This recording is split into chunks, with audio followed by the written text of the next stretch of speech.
शुरू है जी। तो आप लोगों को इसलिए बुलाया है एक कॉन्सेप्ट बताने के लिए कि इतना बार बार मैं आप लोगों को फोकस क्यों करता हूँ प्रॉमिस पे, वादे पे। ये बहुत इम्पॉर्टेंट चीज़ है। सब चीज़ इम्पॉर्टेंट है, इम्पॉर्टेंट तो सब चीज़ है, लेकिन ये और भी इम्पॉर्टेंट है। क्यों इम्पॉर्टेंट है? जब भी हम किसी ऑर्गेनाइजेशन में काम करेंगे, घर पे आप लोग कितने लोग रहते हैं? आप लोग, हाँ, 5 लोग घर पे रहते हैं। आपके घर पे कितने लोग रहते हैं? 8 लोग। और दीदी घर पे 5 लोग। तो मान लीजिए 5 लोग, एक घटना हुई, कोई भी घटना मान लेते हैं, घर में कुछ घटना घटी, तो 5 लोग थोड़ा झूठ बोल रहे हैं, ठीक? तो 5 ही झूठ बोलेंगे ना। आपके घर में 8 ही झूठ बोलेंगे। लेकिन अगर किसी ऑर्गेनाइजेशन में 10,000 लोग हैं और सब लोग अपना अपना बोलने लगेंगे, तो 10,000 झूठ हो जाएंगे, ठीक है? तो मैसेजिंग, मैसेजिंग के लिए इम्पॉर्टेंट है, और ब्रांडिंग में सबसे ज़्यादा इम्पॉर्टेंट होती है मैसेज की। सेल्स प्योर ऑपरेशनल होता है। आपको कोई प्रोडक्ट चाहिए, आपको जाके मैंने बेच दिया, ये सामान है, ये मार्केट में आपको 40 रुपया मिल रहा है, क्वालिटी सेम है, आप ले लीजिए, मैं आपको 20 रुपये में दे दूंगा। आप खुश हो जाएंगे, ले लेंगे। ये क्या हो गया? सेल्स हो गया। मैं गया, वही सेम है, बहुत अच्छा प्रोडक्ट है, एक पे एक फ्री ले लीजिए, ये सेल्स है, ठीक है? डिस्काउंट दे दिए, स्कीम दे दिए, ये आपका सेल्स हो गया। लेकिन भाई साहब, ये कोलगेट है, बहुत बढ़िया चीज़ है, कितना सस्ता दोगे नहीं लेंगे, कोलगेट लेंगे। तो उन्होंने क्या किया है, over a period of time ये ब्रांड उन्होंने बनाया है, एक मैसेजिंग दी है मार्केट में कि हमारी प्रोडक्ट अच्छी है। ऐसे जूते बहुत सारे हैं, लेकिन जो ब्रांडेड शूज़ होते हैं, ब्रांडेड शूज़ का इतना ही मतलब है कि वह शूज़ काफ़ी लॉन्ग पीरियड ऑफ टाइम में एक विश्वास दिया है, एक ट्रस्ट दिया है कि अगर हम लोग इतना पैसा दे रहे हैं तो इसके बदले वो जो चीज़ कह रहा है वो दे रहा है। कभी कभी देखिएगा दुकान पे होगा, भले ही वो नाम वाला सामान थोड़ा महंगा होगा, बट लोग वही खरीदेंगे। दुकानदार का कह रहे हाई भाई तो बड़ा बढ़िया था, सस्ता वाली ली, नहीं नहीं बाबू हुए तो, समझ रहे हैं? तो क्या हुआ है कि वो brand over a period of time एक मैसेज दिया है, और वो मैसेज जो भी है, कोई ट्रस्ट देगा, कोई फील देगा, कोई आपका स्ट्रॉन्ग, कुछ भी उसकी क्वालिटी हो सकती है, ठीक है जी।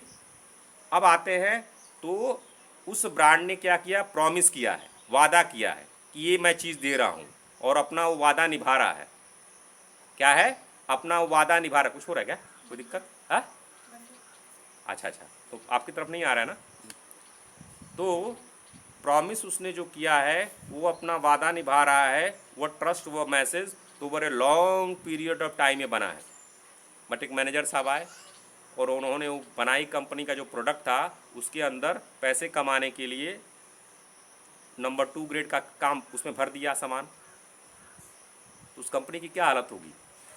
जितने सालों की उसने इज्जत कमाई है, जो ब्रांड क्रिएट किया है, जो ट्रस्ट बिल्ड किया है, वो खट सी चला जाएगा। मैगडी का, उसका नाम सुना है आप लोगों ने, मैगी का? लगभग लगभग हर घर का हर बच्चा मैगी ट्राई किया होगा ज़िंदगी में, ज़रूर एक बार किया होगा ना। आप पूछ के देखिएगा। तो मैगी ने ओवर केवल सिंगल प्रोडक्ट है, मैगी का केवल सिंगल प्रोडक्ट देखिएगा कितनी रेवेन्यू है, करोड़ों में है। और वो आपका नेस्ले का प्रोडक्ट है, और उसमें अच्छा खासा उसका एक रेवेन्यू होता है, करोड़ों में होता है। तो उसने over a period of time अपनी एक ब्रांड वैल्यू बनाई है कि आसानी से, जल्दी, कम समय में भोजन बढ़िया टेस्टी उसको मिलता है, लोग खाते हैं उसका जो भी मिक्स है, जो चीज़ है। एक बार मैगी में कुछ कमी आ गई थी, उसमें कुछ दिक्कत आ गई थी, तो गवर्नमेंट ने उस पर छापा डाला था। तो मैगी के जो, जैसे ही मालूम चला उसको उसने सारा प्रोडक्ट वापस करा लिया, और पब्लिक में कहा गलती हो गई है, उसको एक्सेप्ट करते हैं। उसने झूठ नहीं बोला। किसी फैक्ट्री में गलती हो गई होगी किसी से, तो गलती हो गई, इसलिए उसने क्यों ऐसा किया? चाहता तो झूठ बोल देता, झूठ बोल देता तो शॉर्ट टर्म में वो झूठ बोल देता, बट लॉन्ग टर्म में फिर क्या होता, उसके कंपनी की वैल्यू और ख़राब हो जाती। क्योंकि लोग, हमेशा ध्यान देखिएगा, मनसा वाचा कर्मणा, कोई भी व्यक्ति हो कर्म ही देखेगा। Over a long period of time समाज, ये जो नेचर है, जो समाज है, ये जो वर्ड है, आपके एक्शंस को ही एक्सेप्ट करता है। तो जब आप लोग प्रॉमिस डेली कर रहे हैं, तो उस प्रॉमिस में एक क्लैरिटी ये रखिए कि ए बी सी कैटेगराइज कर सकते हैं कि ये टारगेट तो मैं अचीव करूंगा ही करूंगा, बी को थोड़ा स्ट्रेच करना पड़ेगा, सी थोड़ा कठिन है। अगर आपके कितने थे आपके साथ कल, आप लोगों का कितना था, कितने दिन प्रॉमिस फुलफिल नहीं हो रहा था, मतलब 28 दिन में 18 डेज आपका फुलफिल नहीं हुआ था। आपका आपका कोई बात नहीं, तो ये चीज़ अपना आ हाँ 21 दिन, 28 दिन में 21 दिन आपने अपना वादा नहीं फुलफिल किया, तो उसमें कम से कम मैसेज ये जाना चाहिए कि भाई ये वादा हो सकता है स्ट्रेस्ड वादा हो, लेकिन ये जानकारी होनी चाहिए। वरना अगर ये मैसेज ऐसे आता है कि यार 28 दिन में 20 दिन में अपना जो भी प्रॉमिस किया फुलफिल नहीं किया, प्रॉमिस भी मैसेजिंग है, कैसे अपने आप को मैसेज दे रहा है ना, हाँ, और एक मैसेजिंग बाहर दे रहा है, तो बाहर जो मैसेज देंगे वो तो उतना ही देंगे जितना एग्जैक्टली कर सके, उसमें तो कोई वो है ही नहीं। जैसे हम लोगों ने बाहर मैसेज दिया शुरू से सफलता तक, तो उसमें उस बच्चे के लिए पूरी अपनी जान लगा देंगे जब तक कि वो अपना कुछ कर न ले जाए। ठीक है, अब ऐसे मान लीजिए मैसेजिंग इस मैसेजिंग पे काम नहीं होगा और हम लोग अपना नहीं करेंगे, तो फिर क्या होगा, धीरे धीरे धीरे हमारी ब्रांड वैल्यू खराब हो जाएगी ऑर्गेनाइजेशन की।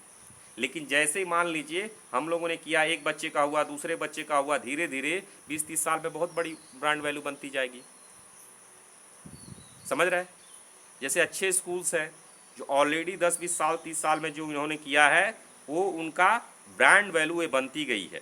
तो ब्रांडिंग के लिए सबसे ज़्यादा इंपॉर्टेंट मैसेज, और मैसेज के अंदर दम होना चाहिए कि जो कह रहे हैं वो कर रहे हैं।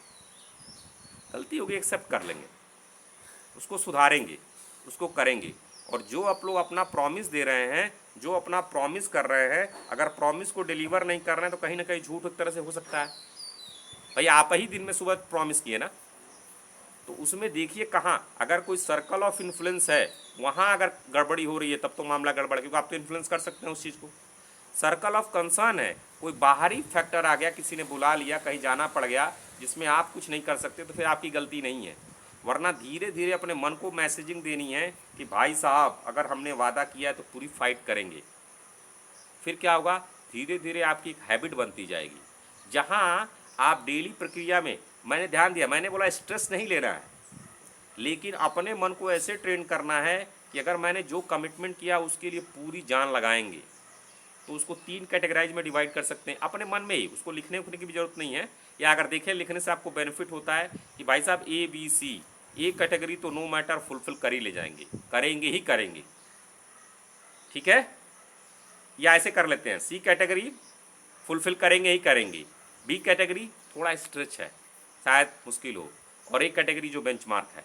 हर चीज़ का बेंचमार्क हम लोगों ने किया है, बेंचमार्क तो तगड़ा ही रखना है, क्योंकि जो ऊपर टॉप में आएंगे भाई साहब वो बेंचमार्क वाले ही होंगे, और आप चाहें चाहे ना चाहें उनसे होगा ही। तो भरसक प्रयास करेंगे हम लोग, और नहीं होगा तो क्या स्ट्रेस ले लेंगे? क्यों भैया स्ट्रेस क्यों लेंगे? बिल्कुल नहीं लेंगे। कर्मण्येवाधिकारस्ते वाले होते हैं, जितना क्षमता है बॉडी का पूरा यूटिलाइज करेंगे, जितना क्षमता है माइंड का पूरा यूटिलाइज करेंगे, और अगर नहीं क्षमता है तो फिर क्या कर सकते हैं, उसमें आपका कोई बहुत नहीं कर सकते, अपना पूरा प्रयास करना है। ठीक है जी, तो ये प्रॉमिस ध्यान रखना है, अपने आप से जो प्रॉमिस कर रहे हैं उसको तो फुलफिल करना ही है, और जो कहें वो करना, धीरे धीरे धीरे यही एक ऑर्गेनाइजेशन बनता जाता है। ठीक है, बंद कर दीजिए, हो गया। और कुछ पूछना है? ठीक है।